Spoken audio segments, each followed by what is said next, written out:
السلام علیکم every one. ہر نفس کو موت کا ذائقہ چکھنا ہے، یہ پیغام ہے اللہ کی طرف سے۔ اللہ ہمیں الرٹ کر رہا ہے، خبر دے رہا ہے، اور یہ خبر برائے خبر نہیں بلکہ اس میں اللہ کا حکم چھپا ہوا ہے اور ہمیں یاد دلاتا ہے کہ ہر انسان کو موت آنے والی ہے، کوئی اس سے بچنے والا نہیں ہے۔ موت برحق ہے اور آ کر رہے گی۔ اس دنیا کی رنگینی میں اسے نہیں بھلانا اور موت کو یاد رکھنا ہے، کیونکہ اس کا وقت مقرر ہے اور ہر انسان کو اس کے مقرر وقت پر آئے گی، مگر انسان نہیں جانتا کہ یہ وقت کب آئے گا، لہٰذا یہ کبھی بھی کہیں بھی کسی بھی وقت آ سکتی ہے۔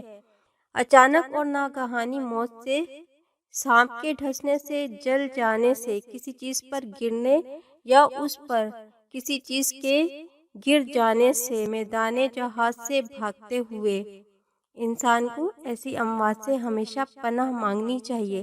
تکبر اور خیانت اور قرض کی لعنت سے خود کو بچانا چاہیے، کیونکہ قیامت کے دن انسان کو اسی حالت میں اٹھایا جائے گا جس حالت میں اسے موت آئے گی۔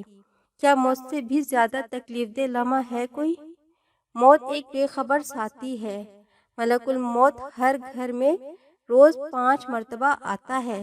جس کا وقت متعین ہوتا ہے تو اسے اپنے ساتھ لے جاتا ہے، لہذا اس وقت سے ڈرنا چاہیے جب توبہ کے دروازے بند ہو جائیں گے، کیونکہ مرنے کے بعد تو بس اچھے اور برے عمل ہی رہ جائیں گے۔